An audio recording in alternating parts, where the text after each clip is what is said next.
Hey, peace. What's up, everyone? Chris Burton here, co-host and Caribbean liaison for Black and Borderless. Not long ago, I had the opportunity to meet a student from Davidson College, my alma mater, and she told me about what she was building back home in Kenya. I was blown away. She is brilliant. Her name is Victoria Ochieng. I want you to imagine mountains of coconut waste piling up along the Kenyan coast. Most people would see that as a problem. Victoria saw a possibility. Victoria turned that waste into a Koredo Koir, a sustainable business that pays farmers for what they used to just dump, what they used to just throw away. And from it, she's creating cocopeat, a soil-like substance that's become gold for crops. It's biodegradable. She can use it to make ropes, even doormats for homes. You know, as the son of a Jamaican farmer, I've always been curious about agricultural innovation across the continent of Africa and across the diaspora. So I had to know, how did she do this? This is the diaspora in motion. A Jamaican American learning from a Kenyan. So how do you turn what was a student idea into a sustainable business? How do you design products people actually want? And what does it take to scale this model beyond Kenya? Let's find out.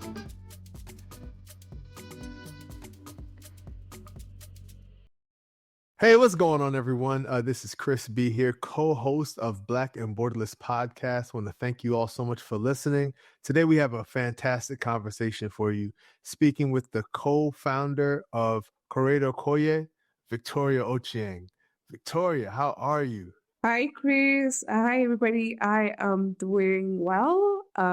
It's a lovely evening here in Kenya, and so everything is lovely. That's wonderful. That's wonderful. Good. I'm so glad that you're having a wonderful time, and just peace to everyone in Kenya. I'm just so delighted to be able to speak with you about this incredible work that you're doing. I just really want to jump in at the genesis of it. What was it that inspired your passion for sustainability and innovation?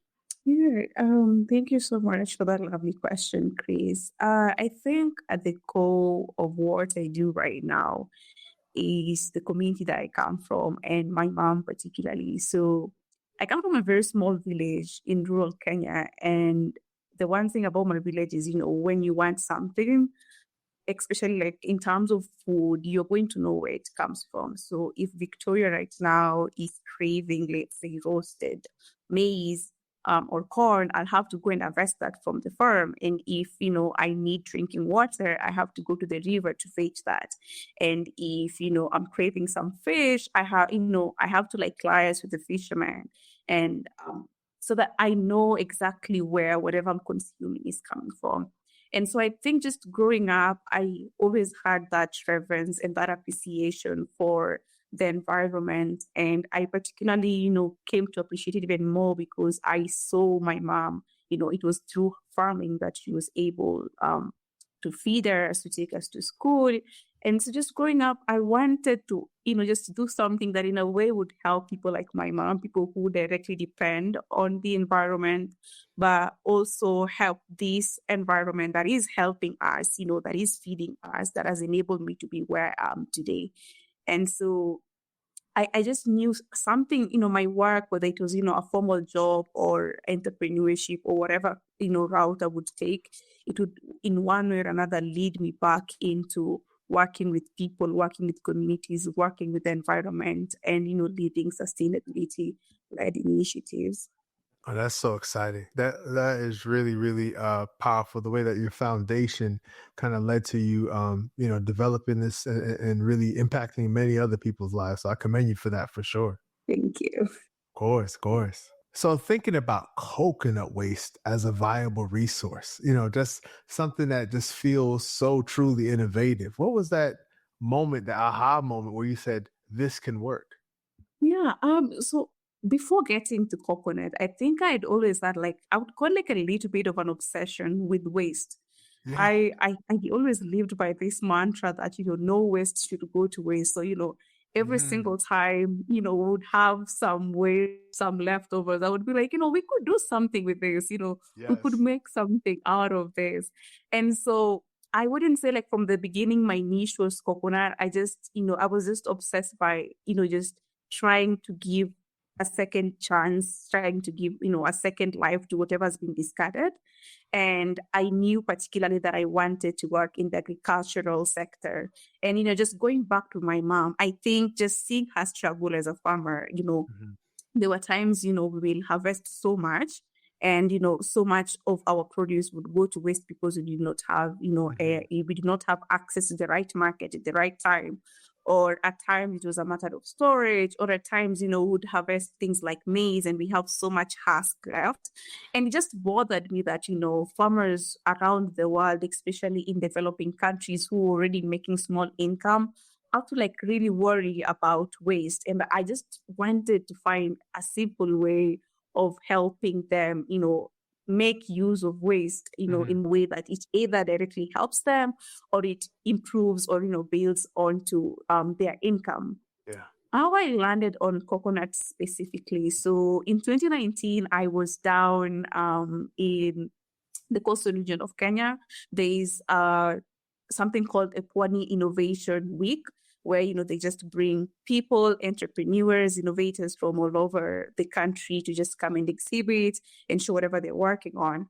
And so being down there, I met this, amazing young man who was just seemingly obsessed by coconuts. And, he was just talking about how much he's frustrated that every single year as they harvest coconuts, there's just so much heaps and heaps and heaps of coconut waste lying down there and they don't know what to do with it. And I just remembered, myself, my own obsession with waste. I was like, I think I see something working here. And my cue by then, I was just a high school student. I hadn't learned so much about entrepreneurship. I knew what entrepreneurship was from school, but I did not know what that translates into like in real life, that as a young person, I could come up with an idea and actually solve people's problems. And so I just connected with this young man who is called Kevin, who is my co-founder. And, from there, we're like, I think we have something. We have a problem that we are, bothered by, and I think we can work and try and find a solution to it.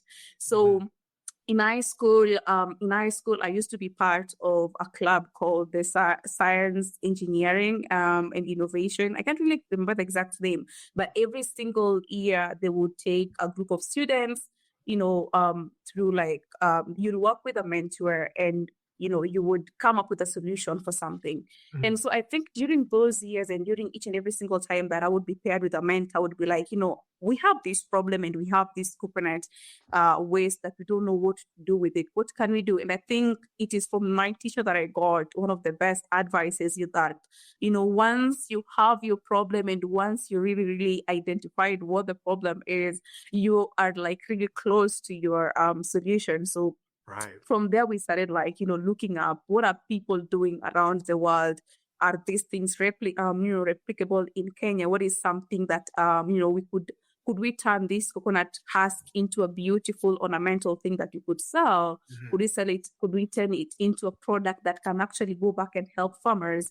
And so, I think during that time, during the various, that thinking process, something that really helped us a lot as a team of two by then was, just going back to the foundational why, like, why am I doing this? And for me, it was my mom who is a farmer.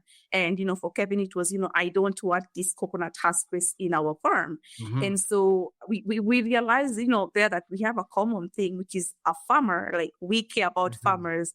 And, we started now digging deep into like, what are the issues that farmers are facing around Kenya, around the world? Is there a way that we can create a product out of coconut husk waste to solve their problems? And that is where we landed like on the first few like product options that we had, which was like a cocopeat, which is like just crushed coconut.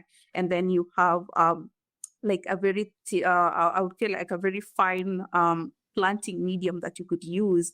But when we set this out to farmers, we realized that, farmers were not really fully satisfied with the product. It was amazing. It could replace soil, And it could be a very better option for, people or farmers also in urban centers, but they wanted more. And so we went back, and that's where we are right now, trying to better the product that, that we already like have a prototype for.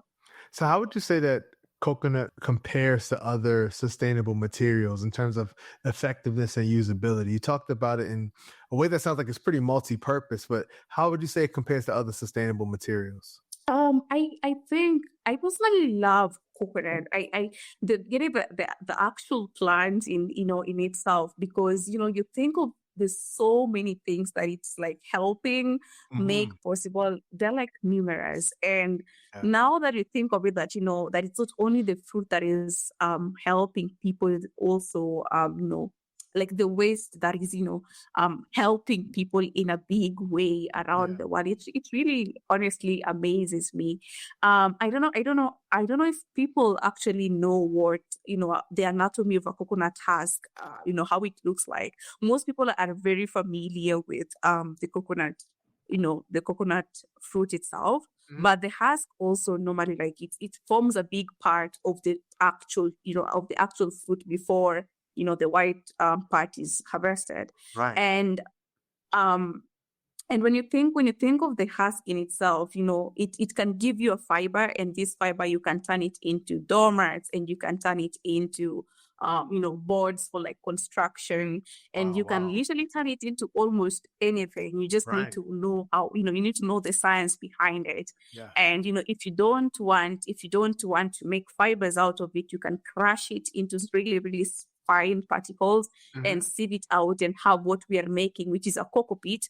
And this cocopeat is helping farmers all over the world, farmers who are struggling with, low water retention, especially these are farmers, maybe in like arid areas, or farmers who do their farming in how's it called, in an urban center, and they don't have like access to like soil or land. They can easily use this product that another farmer is like throwing off, and then or you can do whatever we're trying to do right now, try to turn it into biochar. And in the process of turning it into biochar, you are helping with carbon sequestration. So you're not only like removing a waste from the environment, you're also helping prevent carbon dioxide from being released into the environment, while helping a farmer actually achieve the desired sort of planting medium, or the desired goal that they had for the perfect planting condition. I think I really love it because I think it really takes so little from us, and yet it gives us so much benefits. That is how I would think of coconut husk waste, or cocopeat, which is our product. Like, it really takes so little from the environment. Like, it's just a matter of us going, collecting it and crushing it and sieving it, and we have it. So there's no, we don't have to like go through a very thorough, industrial, sophisticated process of like making it look good or anything. It's just a matter of crushing and sieving. And that is one thing that I really, really, really love about it.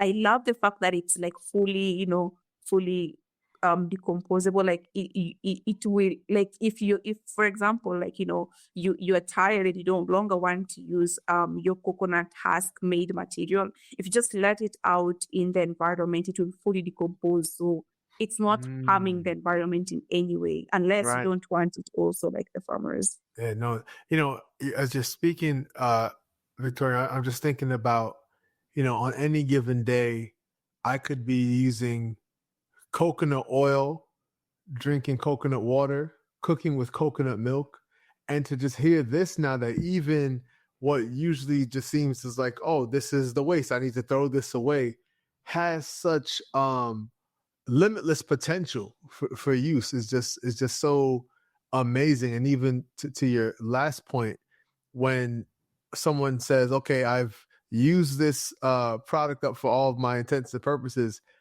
throwing it away doesn't harm the environment. It's really a tremendous thing. So talk to me about the sort of like current methods, or lack thereof, used to dispose of coconut waste in Kenya or across the continent. Like, what are the ways that what you're doing sounds innovative to me, and seems very innovative. How is that comparing to the current ways that people are using coconut? Yeah, so I think maybe something that is really important for me to highlight is that, the coconut production in countries like Kenya, countries that have like coastlines, Mm, is directly, in one way or another, connected to tourism. And so you'll mm-hmm, find like, during like summer months, for example, a lot of people will, flood our coastal region, meaning, the demand for coconut fruit itself goes so high. I can And imagine. so farmers really have, they have a market. They have a market for the coconut fruit itself. But most of these farmers, after harvesting this coconut, they don't know where to take the waste. So you'll find if you go to a coconut farm, for example, you'll find like there's a huge pile of Mm, this waste occupying space because they don't know what to do with it. Other farmers, you'll find they use it as fuel, which mm, I honestly don't think is really good because, it's releasing carbon dioxide back into the environment. There are people who, once they drink out the coconut water, that is, for not like for not the fully matured coconut itself. mhm. They drink out the coconut water, it will be thrown along the coastal line. So there's a lot of environmental pollution.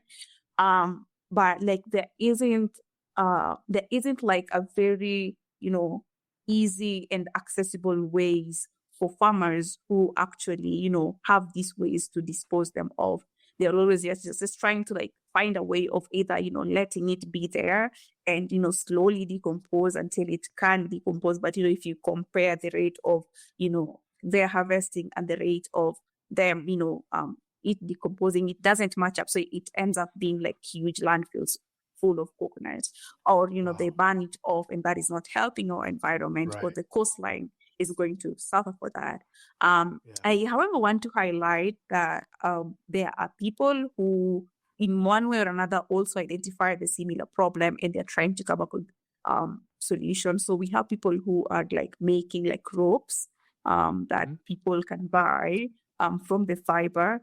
We have people who are also creating cocopeat, but I would share in a little bit just why our cocopeat is much better and it's Yes. much more favorable in the market. Yeah. The scale of the issue that you just painted for us, not only having a superior product, but also just in the creation of the product, it seems to be remedying a tremendous issue. How has your work and those of your peers in the industry been received by locals, by the government? Is this something that's embraced? Because I know change can be hard, but is this something that's embraced or sort of viewed as like, no, we don't need that. We'll go back to burning coconut. Thank you very much.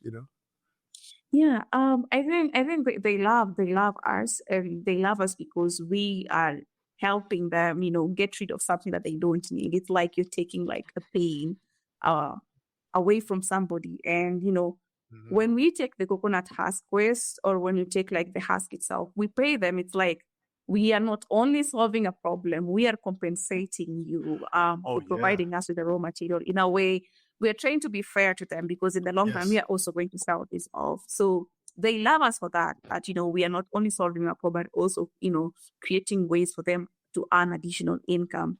Yeah. And Yeah. for farmers, especially in coastal Kenya, it's very important. Like this really means a lot to them, because um, the coconut they sell off, it doesn't really give them sufficient income.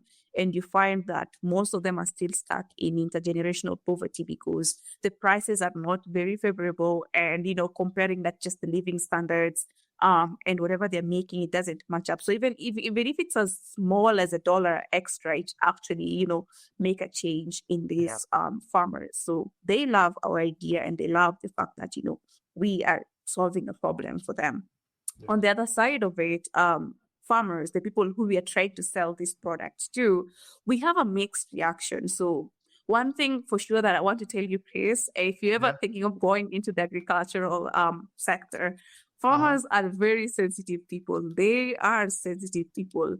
they won't take your product and just start using it. Like Right. they just can't trust you because you promised, oh, it's 100% organic and it's going to give you better water retention and all of that.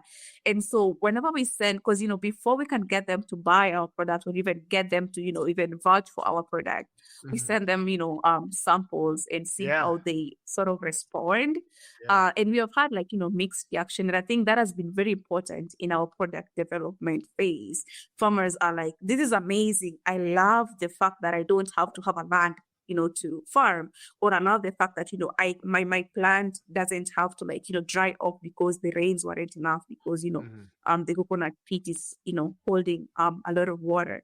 But at the same time, we have had complaints such as, coconut peat in itself is salty. So other farmers who did not know, did not wash it before, because you need to sort of rinse it off, did not rinse it off and, complaining my plants died because of too much, the salt content was so high. And we have farmers who, are just a little bit worried also about, in terms of how if they switch up and start using our products, are they assured that we're going to be there for so long? And so there's like a little bit, they're a little bit skeptical about, our durability and our sustainability in the long term. But that is something that, we are working through. And, I would say it's a good problem. It's a good feedback that we're getting. And, we are learning on how to sort of touch on those points and ensure that our customers or the farmers that we are targeting feel that, we are actually meeting their needs. I have also I've also started doing interviews, and hopefully I'll start working also with farmers and gardeners in America. And for them, I would say they absolutely love the product, absolutely love the product that we have right now, even though they haven't tested it. Because I find most of the people who I'm reaching out to, they're people who are, they want something that is 100% organic, something, that it doesn't, contain any inorganic substances in it, and yet can guarantee them, fertility. It can guarantee them better plant growth and such things. And our products is offering that. So we have a lot of excited potential customers from the US. Oh, that's great news. That's fantastic news for sure. Because it really feels like there's you're in the right place at the right time, where there is this concerted effort to say, how can we use things without exploiting and damaging the earth further, and just knowing that this is something that just has such versatility. I mean, you've talked about the agricultural impact, the textile impact. Are there any other industries that you would say benefit from the products and the work that Koredo Koir does? Primarily for us, we are creating products for primarily farmers, but we also have doormats. They are coir made doormats, and these we sell off to any person. Currently, we are targeting businesses that can buy it in bulk. Because it's a little bit, it's like a challenge for a small company to sort of sell directly to direct consumers. But we make beautiful doormats. So you right there, you are our potential customer. Any person, which I believe every single person needs a doormat, can benefit from our product, but at the same time, sort of help in this solution or regenerative sort of ecosystem that you're trying to build. Absolutely. Well, I definitely got to put in my order in time for my wife's birthday or something, because she really appreciate that doormat. She's always trying to find efficient ways for us to live. And I think this would be a good gift for sure. Yeah, and they're very durable and very long lasting. Awesome. Even better. Now, talk to me a bit about the realities. Now, starting a business is challenging without regard to social location, but particularly thinking about your work in launching Koredo Koir. What have been some of the hurdles you've had to overcome, especially as a woman in sustainability tech? I think the first thing that we just need to acknowledge is, in Africa specifically, and I speak of Africa as somebody who has grown here and I've seen and I've witnessed. people have amazing ideas, amazing. They are mine, they are, they are interesting. They seem like they could like solve the next big issue. They could be like the next big thing. But we don't have so much support. I feel like since I came to the US, I've gotten so much support in terms of mentorship, in terms of Yeah. finances that have changed, the trajectory of Koredo Koir in ways that we wouldn't ever imagined. And I think at the core of it all is, when we started Koredo Koir, our pace was pretty much slow because we did not have access to somebody, we did not have that mentor, somebody who we can say, they're going to work with us, they're going to stand with us and help us understand how to, build a business as a teenager. We did not have access to, to grants that are willing, to just, give you some money to try this idea out and see how it turns out. And so you find that, as a young person, especially somebody who doesn't have like a job or doesn't have like well-connected parents and, a very substantial, background, it becomes a little bit hard to make the first move. So you find that your growth is a little bit really slowed. And it is at this point that most people tend to either give up or, they just like, go for something else. I will leave entrepreneurship. If I find a job, let me go do the job. But, if they had the right support, they would have been at a better place.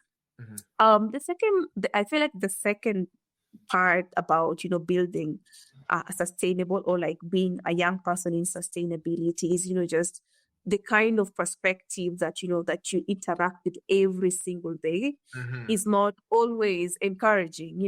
People will be like, yes, we love your idea and yes, go for it. But, at the core of it, they're like, are you sure you can make, good money out of it? Come And on. it just, yeah, and I think it's just so important at that point to always go back to your why. Like, why am I even doing this in the first Right. place?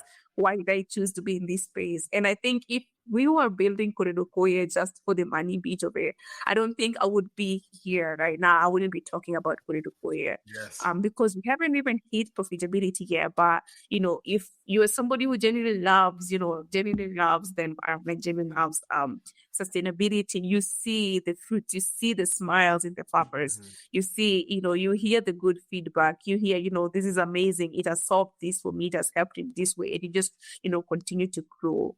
And I think maybe the last thing that I would maybe touch on is as a woman specifically, owning a business is not something that is highly celebrated. In Africa and in Kenya, we have, women are, very entrepreneurial and people are being supported. But in the reality is, when you go out and, you are seeking for funding, you go out and you want partnership, you go out and you want people, to, work with you in your product. There's a lot of doubt that comes into, you are just a young girl, you're just a student. How are we sure that, you're not just going to get married off? You're going to like, get a family and, redirect your focus or, continue the education and redirect your focus. So that has been a challenge for me, to be honest, trying to get people, to believe that I'm in this game because I want it, I'm here to stay, and I'm not like changing things up because,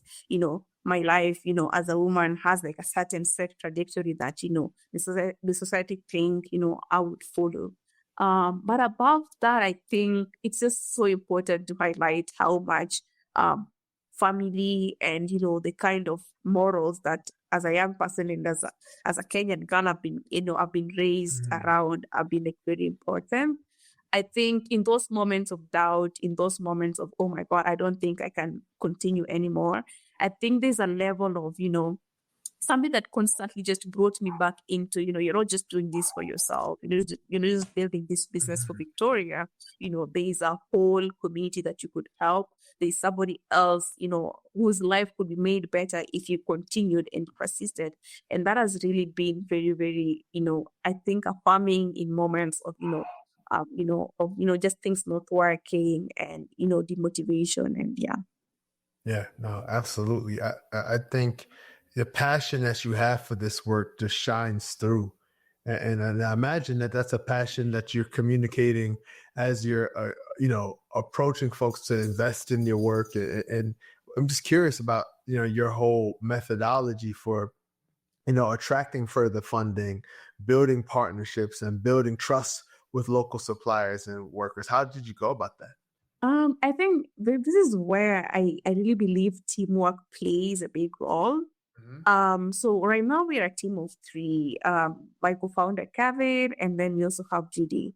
And we realized that we have different strengths, and we just allowed everybody to shine in their own area. So Victoria, I am good like, sitting down and writing up things, sitting down and having a conversation with you, trying to, get you to buy into our idea, trying to get, certain people to collaborate with us.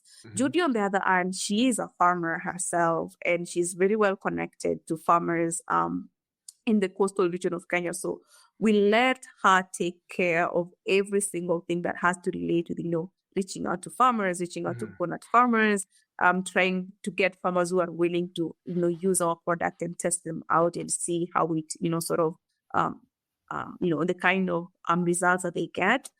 Growing the kind of products that they used to grow. Kevin, on the other hand, I would say he has been in the business management world for like over 5 years right now. Okay. So he knows like the intricacies of, if you are going to pitch your idea, what do you need to have? And he sort of conveys that to me. And then Victoria, who is confident and bold, can now go and present the work that Kevin, helped me build in a way that, it makes us, just sound like we know whatever we're doing. So I think at the core of it all, it has like been a very supportive team behind me, me being able to articulate, whatever we are doing, why we are doing it, and how we are doing it. It really just goes back into the conversations that I have with my team.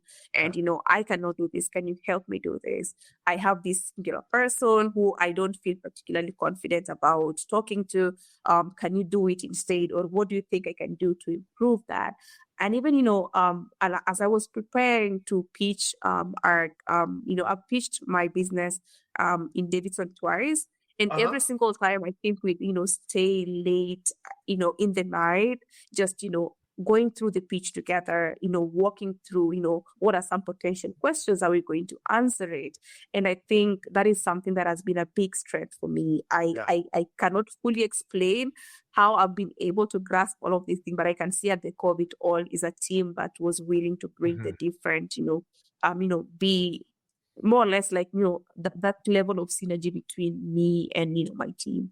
Yeah, absolutely. And I love that the way you're emphasizing it, because, so often, especially when we see entrepreneurs, we just get so excited about the face of it, right? Like you see these captains of industry, like they must have done this all by themselves. But what you're communicating is the necessity of a good team around you and understanding that there are strengths that each person on the team has that you have to maximize. So thank you for lifting that up. Yeah, thank you. Thank you. Of course.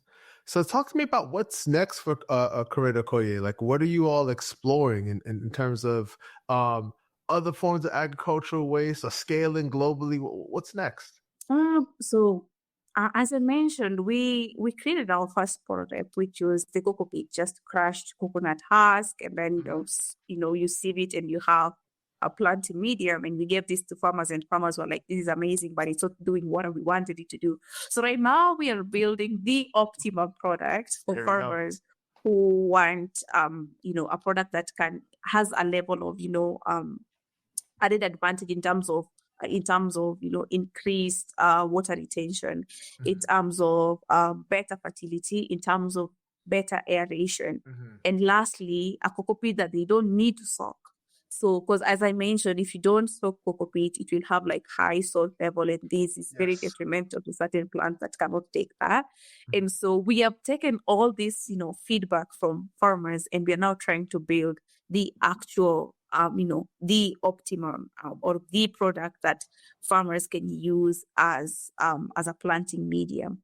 And what we are doing, because cocopeat in itself, it's inert, it doesn't have any, it doesn't have any nutrients in it. Like the nutrient content are not very much. Yeah. What we're doing right now is instead of crushing the whole husk, we are saving a portion of it, and we are making biochar out of that. And then we take this biochar and we combine it with the crushed cocopeat. And so in the long run, we have a biochar-enriched cocopeat, which, with the biochar, we have, added nutrient absorption from the environment. And we, as I mentioned, it's an added advantage because while making the biochar, there's a level of carbon that we are sequestering. And this also means the water retention is going up, and so farmers have to worry less about having to constantly keep their cocoa peat wet. And also in terms of aeration and in terms of just creating a good environment for microorganisms in the soil, or like in that makes aeration in the soil better.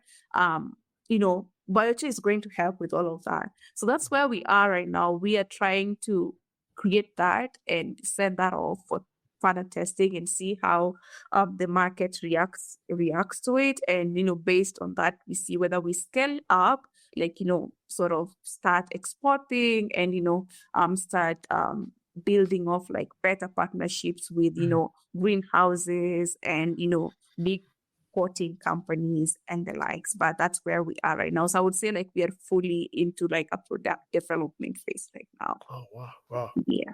So it sounds like a very exciting time. Yeah, it is because there's like there's a vision, like this is what I am hoping to do, and it sounds so perfect, and then you do it and then you realize, oh my god, it wasn't that easy, and it's not it's not even close to perfect yet. But it's really interesting, because the more you do this, the more you become, I would call it like an expert in this, in this sort of niche product that you're making. If somebody mentions something, you're like, yeah, I have experienced that, and I get what you mean by saying, Totally. cocopeat doesn't work for you because of 1, 2, 3, 4, 5 things. Or I think I recently just had a conversation with a farmer who was very frustrated because they were using peat moss, and peat moss at times it becomes hydrophobic and it can no longer like take water. And so that's why they are thinking of transitioning to cocopeat. And as somebody was, who was like sort of more or less like, explore the different alternatives that people have, I can understand what they mean. And I think it's very empowering, and it feels, I don't know, it makes you feel bold and very courageous, because when you're speaking to your customers or potential investors, you know what you're talking about because you've experienced it firsthand. Totally. Which, I mean, that has to build customer trust and satisfaction when they know they're speaking to someone who isn't just trying to sell this, but someone who uses this and has experience with it. That has to build confidence. Yeah. Absolutely. So, you just mentioned a bit of the process where you're like, you're hoping for something to be perfect, but obviously nothing's perfect. Nothing's an easy process that's worth doing. So Victoria, how do you define success, not just for the company, but for your mission, this passion that you have? Yeah, I think I would say that, as I mentioned, the reason why Koredo Koir is able to be where it is right now, the reason why we did not like give up when we did not have funding and everything was, just remembering our why.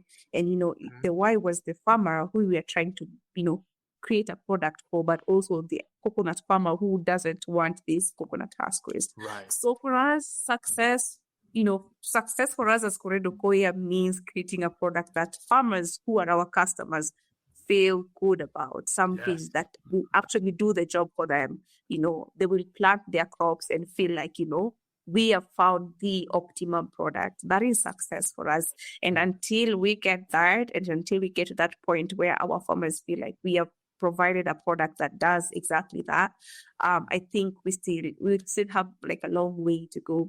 On the other hand, I feel like, every single time, we get to, I did not explain this, but if during our production process, we normally take a lorry and we go to like a specific community and we collect this husk waste. And every single time you can see it in the people, they are happy because, these were things that were taking up spaces, and they were not very aesthetically like they were not like really good for them to look at. They were taking up space that could have been reused in another way, maybe to like even plant more coconut trees. And you're also offering like this additional income, and you see this genuinely happiness, and people are very, very, very excited for whatever you're doing. That really, really, I think at the core of it all just encourages me and my team to continue doing whatever we're doing. Absolutely. Just seeing people happy and people, just, just excited, that you're doing something so small, but it's touching their lives in a big way. It's just, I think it's just, it's very affirming to me, and it constantly reminds me as to why I need to be consistent in this game. We have offered you this once, and we have taken this coconut husk once. We have to come back, and we have to come back. And for us to do that, we have to create a product, where there's a product that has a demand, that we can, sort of more or less, continue that cycle of buying and making it and selling it off. And then I think I really want Koredo Koir to go beyond Kenya, because there are other coastal countries, not only Kenya, West Africa, countries like Tanzania, Zanzibar, they have similar similar problems. And my hope is, that when they were in time, we can expand to that point where we are able, to, more or less work together as, different African countries making this product that is helping farmers all over the world. Yeah. As you mentioned, Tanzania, I thought about the law that they recently passed that kind of restricts, foreign investment and foreign businesses. Like, how would you go about really showing a sense of, we talked about building trust all throughout this conversation, but really showing that this is not just you trying to like come in and get what you need to get as a business and leave, but you're really building a mutuality? How would you go about communicating that in another nation in Africa that doesn't necessarily want to work and partner outside of themselves? I love how more or less, we have different, not institutions, but different blocks in Africa that are created to, foster trade and peaceful coexistence. So I don't know if you know about this, Chris, but, Uganda, Tanzania, Kenya, we're part of the East African community.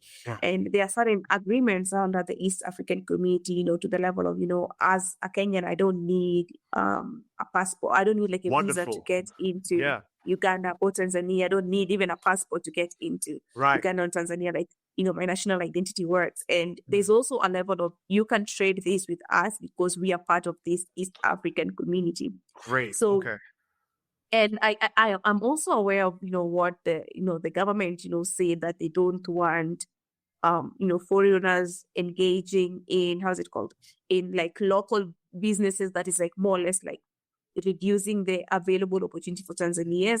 For us, I think the approach that I have in terms of, when I go to Tanzania won't be, hey, I'm here to take a product and I'm leaving. I think it would be more or less working together with them and seeing how we can best, build a working ecosystem, I would say. If transporting, because Kenya, Tanzania, we're not so far away. It's like, it's very accessible via road and also the seaport.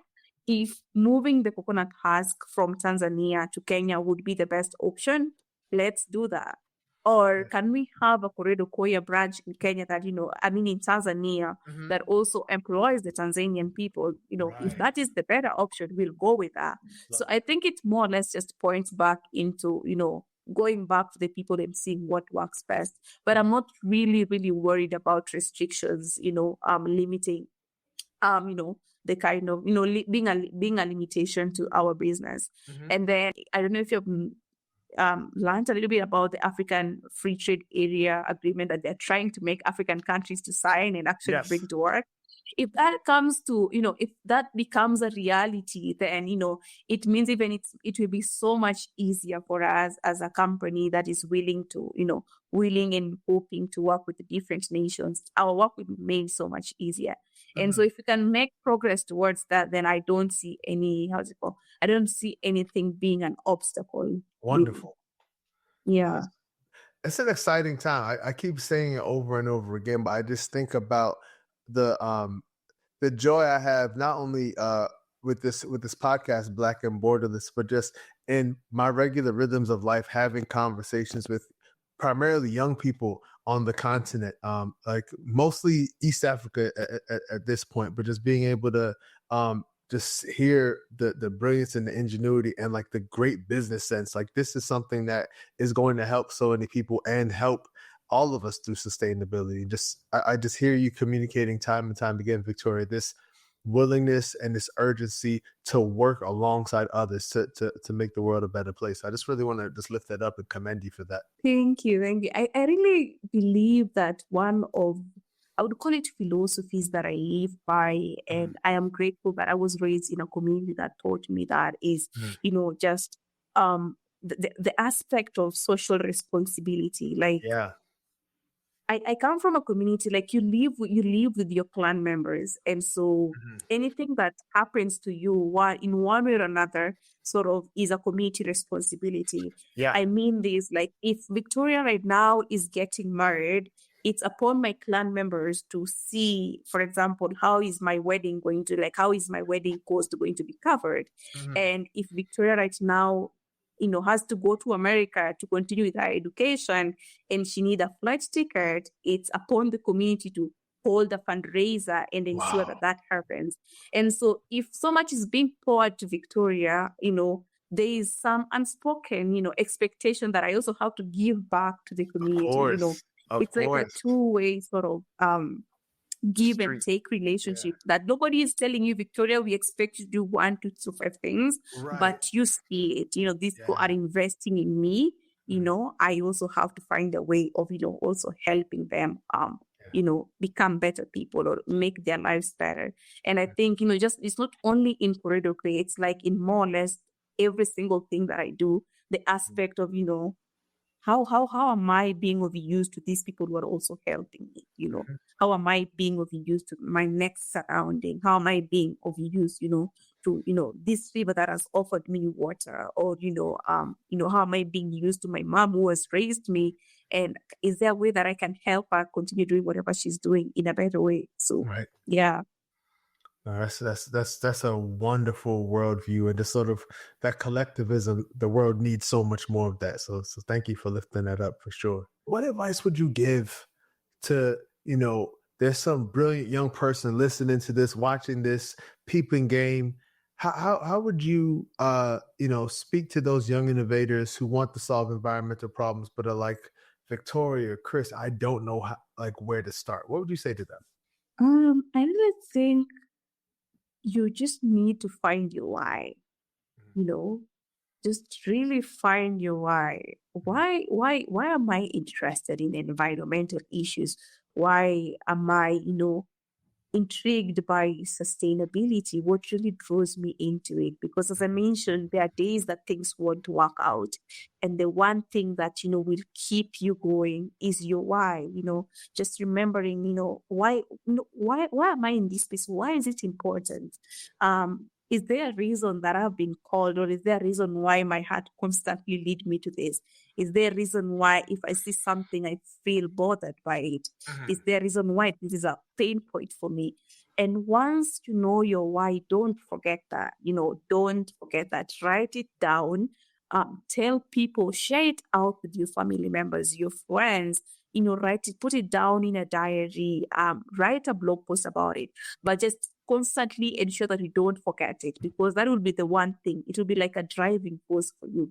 The second thing, you need to identify, the how and the what. So, I am in sustainability because of 1, 2, 3, but you need to know, for me to be productive, for me to actually be of use, to global movements aiding in sustainability, what am I going to do? What is this thing that I'm going to do, right? And how am I going to do it? Are there people that I need? Are there resources that I need? For me, it was just the realization, that I need a co-founder. I need somebody who also more or less have, a similar passion for waste and a similar passion for coconut and for helping farmers. And so you need to pinpoint what are these key things and slowly try, to get a hold of them.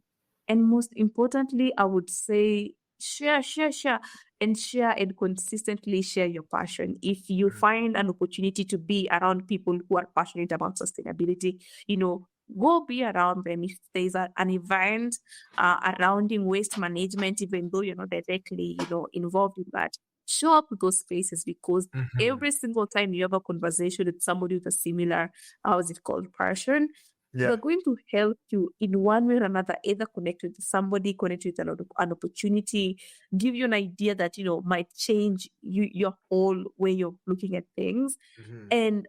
And above it all, just allow yourself to learn in the process. Give yourself grace. It won't be easy, and we are not promising. You might have an amazing idea, but people might not receive it with enthusiasm as you expected. So just give yourself grace in case things don't work according to how you planned for them. Yeah, absolutely.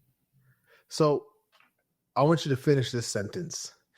If we take coconut waste seriously, we could. If we take coconut waste seriously, we could build sustainable communities for coastal regions, but also help farmers do their farming better. Mm-hmm. Mm-hmm. I love that. I love that. Man, you know, it's really remarkable to me just the foundational work farmers do. I view farmers as miracle workers. Like, I'm helping my wife with her garden, and she's growing vegetables all throughout the summer, get ready for change the crop over. And it's a miracle just to see. I mean, I'm talking like a tomato, just to watch a tomato grow from a seed. It's such a miraculous process. So, we cannot thank our farmers enough, and we definitely need to communicate that and lift that up. Just as a son of a farmer, I just want to lift that up. Like, you can't lift up their work enough. But definitely, I feel like it's in the GDP. It's in, like, um, the one thing that keeps us going as a planet. If Mm-hmm. there's one profession that really thrills us, is it's the farmers. It's them. It's literally them. Yeah. They are the ones who feel, they feel firsthand the effects of climate change. When you're Mm-hmm. talking about shorter rains, what does that mean for somebody who had, planted their crops and waited 3 months? If we are talking about too much sunshine, what does that mean for somebody who did not need that? Mm-hmm. And I think it's just so important that when you're talking about sustainability and we are talking about, environmental conservation, you also think about, the people behind them and the hands behind them.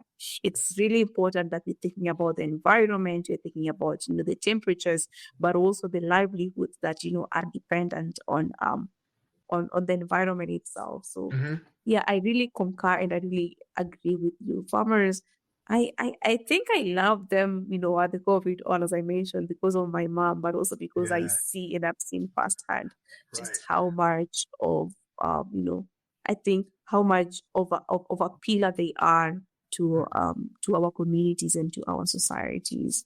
Yeah. Absolute. Now, Victoria, we have a part of Black and Borderless that we like to call Borderless Banter. This is where we just talk about things throughout the diaspora, just sort of help people catch on the vibe. It's like, oh, I didn't know they were doing that over there too.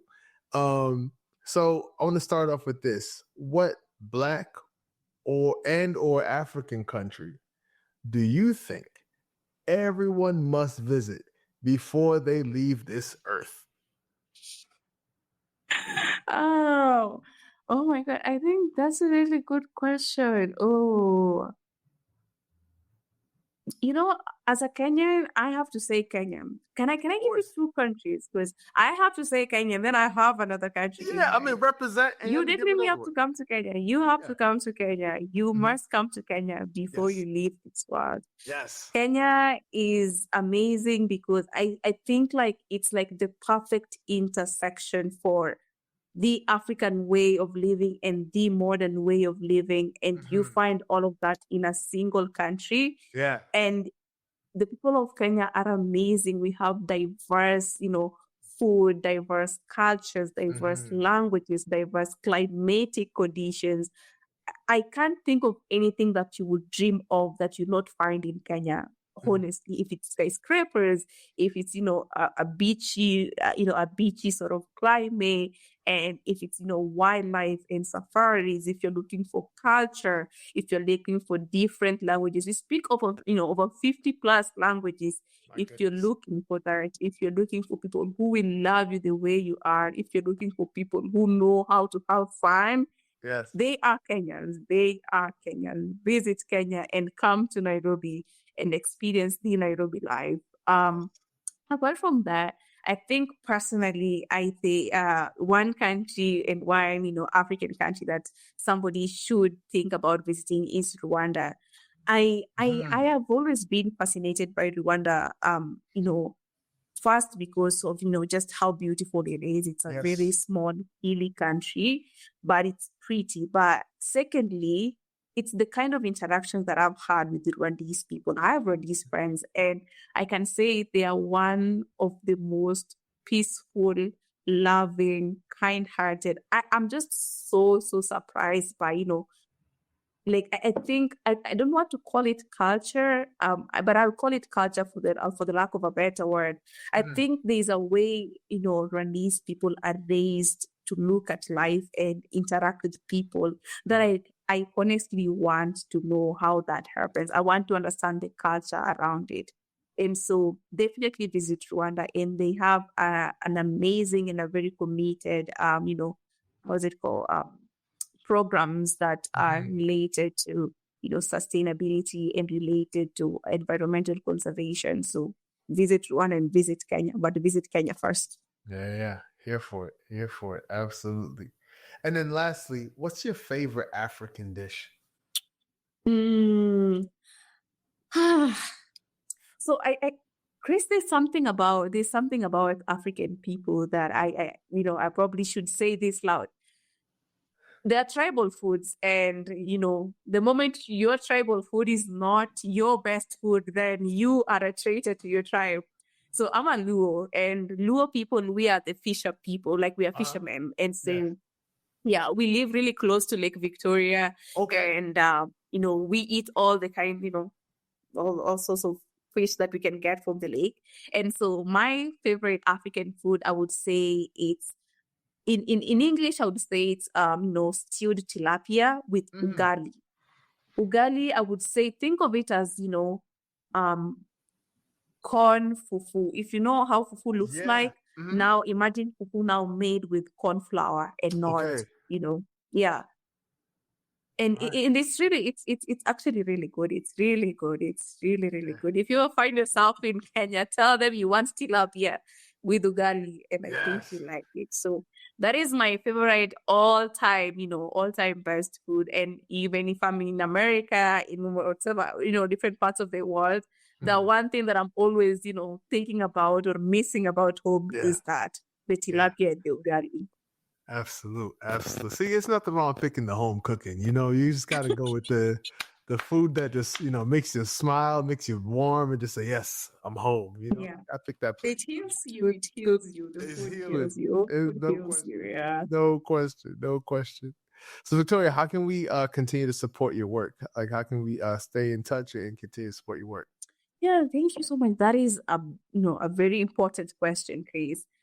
If you want to support the work that Koredo Koir does, we recently launched our website. So, just go and visit cocopeat.co.ke, and that's where you can find us.